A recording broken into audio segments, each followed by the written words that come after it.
भगवंतानं आपल्याला दोनच ऑप्शन दिलेले आहेत, एक आहे ते इथंच ठेवून जा, किंवा तुकाराम महाराजांसारखं वाटून जा.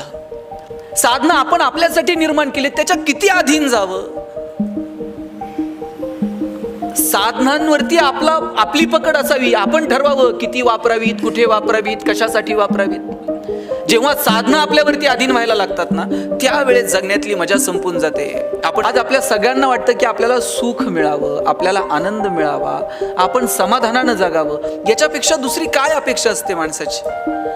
गेले 4-5 दिवस मी वाराणसीमध्ये होतो. आज सकाळीच पुण्यात आलो आणि थेट तुमच्या समोर इथे उभा आहे. मी आपल्या सगळ्यांची भाषणं ऐकली, सुरुवातीचं प्रास्ताविक ऐकलं. मॅडमही आता त्यांनी आपल्या सगळ्यांशी संवाद साधला. तुम्ही सगळी माणसं ही प्रकाश देणारी माणसं आहात. रवींद्रनाथ टागोरांची खूप सुंदर कविता आहे. त्या कवितेचा भावार्थ असा आहे, मावळतीला जाणाऱ्या सूर्याने एकदा प्रश्न विचारला होता, मी गेल्यानंतर या जगाला प्रकाश कोण देईन. त्यावेळेस सगळे ग्रह, सगळे तारे खाली माना घालून शांत उभे राहिले. कुणीही धाडस दाखवलं नाही की सूर्य मावळल्यानंतर आम्ही पुढे येऊ आणि आम्ही जगाला प्रकाश देऊ. त्यावेळेस एक छोटीशी पंथी पुढे आली आणि ती म्हटली, हे प्रभो, कुणी प्रकाश देवो ना देवो, मी मात्र माझ्या परीनं प्रकाश द्यायचं काम करेल. आणि त्या पंथीनं पुढे येऊन अंधाराला भगदाड पाडायचं काम केलं. मला वाटतं सूर्य मावळल्यानंतर या जगाला प्रकाश देण्याचं काम जर कुणी केलं असेल, नाही सूर्य बनून आपल्याला जगाला प्रकाश देता यायचा, पण आपल्या आपल्या गावात, आपल्या आपल्या कार्यक्षेत्रात आपण जगाला प्रकाश देण्याचं काम करत आहात. त्याबद्दल मी पहिल्यांदा आपणा सर्वांचं मनापासून कौतुक करतो. ज्ञानोबांनी सांगितलं, दुरितांचे तिमिर जाओ, विश्व स्वधर्म सूर्य पाहो, आणि मग काय असेल ते जो जे वांछिल तो ते लाहो प्राणी जात. ज्ञानेश्वरी आपण सगळ्यांनी वाचली असेल. सगळी जरी वाचली नसली तरी पसायदान त्यातला आपल्या बहुतांशी लोकांच्या पाठ आहे. आणि त्यातली आपल्या सगळ्यांची आवडती ओवी जर कोणती असेल तर जो जे वांछील तो ते लाहो प्राणी जात. माऊलींनी थेटच सांगून टाकितलंय, ज्याला ज्याला जे जे हवे ते मिळू दे. याच्यापेक्षा आणखी काय हवं असतं. परंतु माऊलींनी त्याच्या अगोदर सुंदर मेघ मारून ठेवली आहे, ज्याला ज्याला जे जे हवे ते मिळेल. पण कधी मिळेल. दुरितांचे तिमिर जाओ, विश्व स्वधर्म सूर्य पाहो, आणि मग जो जे वांछील तो ते लाहो प्राणी जात. माऊली सांगतात की अंधार दूर होऊ दे, तिमिर दूर होऊ दे, अज्ञान दूर होऊ दे, विश्वरूपी सूर्याचा उदय होऊ दे, आणि मग ज्याला ज्याला जे जे हवे ते मिळू दे. मला वाटतं की आपल्या आयुष्यातला अंधार दूर झाला, अज्ञान दूर झालं, तिमिर दूर झालं की मग आपल्याला जे जे हवे ते मिळणार आहे, असं ज्ञानोबा माऊलींनी सांगितलंय. आज आपल्याला सगळ्यांना कशाची अपेक्षा आहे. आज आपल्या सगळ्यांना वाटतं की आपल्याला सुख मिळावं, आपल्याला आनंद मिळावा, आपण समाधानानं जगावं. याच्यापेक्षा दुसरी काय अपेक्षा असते माणसाची. लहानपणी आपण आईसोबत मंदिरात जायचो. आई काय म्हणायची, देवासमोर हात जोडा आणि म्हणा, देव बाप्पा कशात ठेव, सुखात ठेव. आम्ही आमच्या आजोबांसोबत जायचो. आजोबा सांगायचे, देवासमोर हात जोडा आणि म्हणा, देव बाप्पा सुखात ठेव. सुख या शब्दाचा अर्थही नीटसा कळत नव्हता. तेव्हापासून तर आयुष्याच्या शेवटच्या श्वासापर्यंत आपल्या सगळ्यांची अपेक्षा असते, देवानं सुखात ठेवावं, आपण आनंदी राहावं. जगात असं कोण आहे का की ज्याला वाटतं की आपल्याला दुःख मिळावं. हा, 2-5 लोक असतील की ज्यांनी भगवंताकडे दुःख मागितलं, पण त्यातही सुखाची अपेक्षा होती. कुंती भगवंताला म्हणते, मला प्रचंड दुःख दे, पण तिला ठाऊक आहे की दुःखाच्या काळात कृष्ण धावून येईल आणि मग कृष्णाला पाहण्याचं सुख मिळेल. तुका म्हणे करी फकीराचे परी, रात्रंतीच हरिनाम राहो मुखी. तुकाराम महाराज म्हणतात, भिकाऱ्याचं कर, फकीराचं कर, दारिद्र्य दे, पण तुझं हरिनाम मात्र मुखात राहू दे. एकीकडे दुःख मागितलं, पण कुठे ना कुठे एक सुखाची, एक आनंदाची अपेक्षा प्रत्येकाला असते. आपल्या सगळ्यांना आनंदी राहायचंय, खरंच राहायचंय. मला एक सांगा, आपल्याला आनंदी राहायचंय का आपण आनंदी आहोत हे जगाला दाखवायचंय. राहायचंय खरं. मग आनंदी राहणं खूप सोपं आहे. आपली गडबड कुठे माहितीये का, आपल्याला आनंदी राहायचं नाहीये, आपण आनंदी आहोत हे जगाला दाखवायचंय. तुम्ही बघा, 10-20 लाख रुपये खर्च करून आपण परदेशात ट्रिपला जातो, तिथं काही बघतच नाही तो माणसं. फोटो काढताय, स्टेटसला ठेवताय, फोटो काढताय, स्टेटसला ठेवताय. बरं, आता स्टेटस ठेवायची सुविधा आहे, ठेवलं तर त्यात वावगं काहीच नाही. पण खरं दुःख कुठे आहे माहितीये का? ज्याच्यासाठी स्टेटस ठेवलं त्यानं जर बघितलं नाही ना, सगळ्या ट्रिपचा खर्च वायाला गेला, ही अशी भावना होते माणसाची.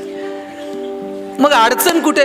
आनंदी राहायचं सोपं आहे हो, पण आनंदी आहोत हे जगाला दाखवण्यासाठी जी गडबड चालली आहे ना, तिथे सगळं अवघड आहे.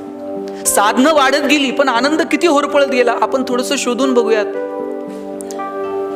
पूर्वी संवादाची साधनं कमी होती हो. माणसं थेट एकमेकांशी जाऊन बोलत होती. फार लांबच्या अंतरावर असतील तर पत्र पाठवत होती. पत्राची वाट पाहणं होतं. पोस्टमन जर पत्र घेऊन आला आणि आईनं जर ते पत्र वाचलं, आई पोस्टमनला म्हणायची, बस बाबा चहा घेऊन जा.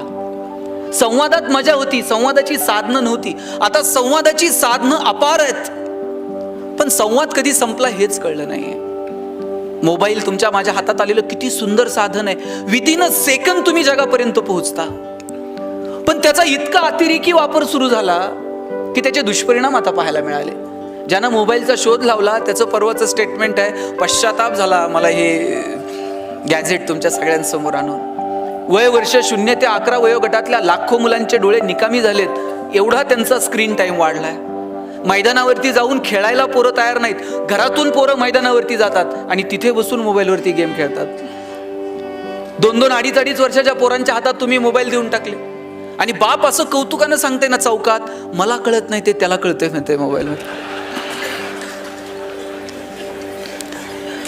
ताई मला सांगा, मूल रडायला लागलं, लहानपण तुमचं मूल लहान असतं, रडायला लागलं, रडायला लागल्यानंतर तुम्ही काय करायचं? त्या मुलाला जवळ घ्यायचं आणि जवळ घेतल्यानंतर ते मूल रडणं थांबवत होतं. ते जवळ घेतल्यानंतर ते का रडणं थांबवायचं माहितीये? आईच्या गर्भात असताना त्या पोरानं पहिल्यांदा काय ऐकलंय? आईच्या हृदयाचे ठोके ऐकलेले आहेत. त्याला ते इतके परिचित आहेत 9 महिने की त्याला जवळ घेतल्याबरोबर आई त्या बाळाला कळतं की अरे माझी आई आहे, आणि ते पोरगं रडणं थांबवत होतं. आता मला सांगा, मूल रडायला लागल्यावर आई काय करते? आता हे मी सांगितलं का कुणी सांगितलं? आई मोबाईल काढते आणि पोराच्या हातात देते, आणि पोरगा असलं पुढचं आहे, मोबाईल हातात आल्याबरोबर रडायचं थांबते. आईच्या स्पर्शाची जागा जर मोबाईलच्या स्पर्शाने घेतली असेल तर हा कुणाचा पराजय? विज्ञान तंत्रज्ञानाचा विजय आहे का मातृत्वाचा पराजय? हे ठरवण्याची वेळ आली आहे. आतापर्यंत मी एवढंच सांगत होतो भाषणात. काल मी येताना प्रवासात पाहिलं, म्हणजे आईनं जवळ घेतल्यानंतर मुलांना रडणं थांबवणं ही पहिली पायरी होती. मूल रडायला लागल्यानंतर आईनं पोराच्या हातात मोबाईल देणं ही दुसरी पायरी होती. आणि काल मी पाहिलं, पोरग तिकडे रडतंय तरी आई मोबाईल सोडायला तयार नव्हते. ह्याला काय म्हणायचं? साधनं आपल्यासाठी आहेत का आपण साधनांसाठी आहोत? साधनं आपण आपल्यासाठी निर्माण केले, त्याच्या किती अधीन जावं? साधनांवरती आपली पकड असावी. आपण ठरवावं किती वापरावीत, कुठे वापरावीत, कशासाठी वापरावीत. जेव्हा साधनं आपल्यावरती अधीन व्हायला लागतात ना, त्यावेळेस जगण्यातली मजा संपून जाते. आपण साधनांमध्ये मजा, साधनांमध्ये आनंद शोधायला लागतो. घरात जर पाहुणे आले आणि आई जर चहा घेऊन गेली ना, पाहुणे विचारायचे, गणेश कितवीला आहे, कावेरी कितवीला आहे, पाऊस पाणी बरं आहे का? पाहुण्याला बोलायला वेळ होता. आता घरात जर पाहुणे आले आणि आई जर चहा घेऊन गेली, पाहुणा असलं काहीच विचारत नाही, गणेश कितवीला आहे, पाऊस आहे का, पाणी आहे, त्याला काही घेणं देणं नाही हो. आई चहा घेऊन गेली का पाहुणा पटकन विचारतंय, तुमच्याकडं छोट्या पिनचा चार्जर आहे का? हे अस्वस्थ आहे. आणि याच्या अस्वस्थतेचं कारण काय? याच्या मोबाईलची बॅटरी लो आहे. मोबाईलची बॅटरी लो असणं हे जर आमच्या अस्वस्थतेचं कारण असेल तर किती फंटूस आयुष्य आम्ही जगत आहोत. सोशल मीडिया किती सुंदर साधन आहे. आपल्याला व्यक्त होता येतं, जगापर्यंत पोहोचता येतं, जगात काय चाललंय ते कळतं, पण किती अतिरेकी वापर. साहेब, परवा आमच्याकडे एका घरात चोरी झाली. चोरट्यांना त्या चोरटे हाणमार करायला लागले आणि मारहाण करायला लागल्यानंतर जवळचं सगळं दागिने वगैरे सगळं काढून दिलं चोरांना, नवरा बायकोनं. बरं, ते सगळं समोर पाहून सुद्धा चोर समाधानी झाले नाहीत. चोर त्या बाईला म्हणले, तुझ्या नवऱ्यानं अॅनिव्हर्सरीला दिलेला आयफोन दे, तुझ्या भावानं तुला ते वाढदिवसाला पाठवलेलं नेकलेस दे. ती बाई म्हणली, तुम्ही चोर आहेत का कोण, तुम्हाला कसं माहीत? तिला आम्ही फेसबुक फ्रेंड आहोत आपण सगळे, आम्हाला माहित आहे तुझ्याकडे काय काय, दे म्हणले सगळं. किती अतिरेकी. आपल्याला सगळंच असं जगाच्या समोर जाहीर करायचं असतं, सगळं जगासमोर मांडायचं असतं. म्हणून मला म्हणायचं की ठरवून घेऊयात, आनंदी राहायचंय का आनंदी आहोत हे दाखवायचंय. आनंदी राहायचं असेल तर ते खूप सोपं आहे. किंबहुना सोये जीव आत्मयाचे लाहे, तेथ जे होय तया नाम सुख. ज्ञानोबांनी सांगितलं, बाबांनो, आत्म्याशी जे संबंधित आहे ना त्याला सुख म्हणावं. मी म्हणत नाही साधनांची निर्मिती करू नका, अरे केली पाहिजे. ज्ञान, विज्ञान, तंत्रज्ञान, नवीन जग आपण अभ्यासलं पाहिजे, नवीन जगातल्या संकल्पना स्वीकारल्या पाहिजेत, नाविन्य स्वीकारलं पाहिजे, नवनवीन साधनांचा वापर केला पाहिजे. पण किती, कुठे हे ठरवायला नको. आणि निवळ साधनांवरती जर माणसं सुखी होत असती, केवळ पैशाच्या जोरावरती जर माणसं सुखी होत असती, तर जगातली सगळी श्रीमंत माणसं सुखी झाली असती. पण सगळे श्रीमंत सुखी आहेत का? आणि सगळे गरीब दुःखी आहेत का? सुख, आनंद या संकल्पना आपल्याशी संबंधित आहेत. त्या केवळ साधनांमध्ये आपल्याला नाही मोजता यायच्या. आपल्या शेजारी भूतानसारखं राष्ट्र आहे ज्यांनी समाधानाचा निर्देशांक जाहीर केला. सगळ्या जगानं डोळे विस्वारले. भूतान सांगत होतं, आमच्याकडे चमचमीत रस्ते नाहीत, चकचकीत मॉल नाहीत, पण आम्ही जगात सगळ्यात समाधानी आहोत. पैसे नाही आहेत पण आम्ही समाधानी आहोत. एक तर दिवस असा येणार आहे की आपल्याला आपली सगळ्यांची प्रगती ही समाधानाच्याच पातळीवरती मोजावी लागणार आहे. कारण पैशांच्या स्पर्धेमध्ये आपण कधीच पहिले येणार नाही आहोत. आणि आलो तरी तिथं गेल्यानंतर आनंद आहेच की नाही ह्याची शंका आहे. एक श्रीमंत माणूस त्याच्या कोट्यवधी रुपयांच्या बंगल्यामध्ये बसलेला होता. त्यानं बायकोला सांगितलेलं होतं की तेल नसलेली चपाती दे, मीठ तिखट नसलेली भाजी दे. मस्त एसी लावत महागड्या कोट्यवधी रुपयांच्या बंगल्यामध्ये एसी लावून तो जेवण करत होता. त्याच्या खिडकीच्या बाहेर धुराचे लोट प्रदूषण वाढवत होते. आणि त्याच वेळेला साधारण कमाई असणारा एक शेतकरी शेताच्या बांधावरती बसून तेल, मीठ, मिरची खात होता. समोर पाटातून पाणी वाहत होतं. हिरवगार शेत समोर डोलत होतं. पैसे कमवू नका या मताचं मी नाहीये. पैसे कमवा, तो पुरुषार्थ आहे.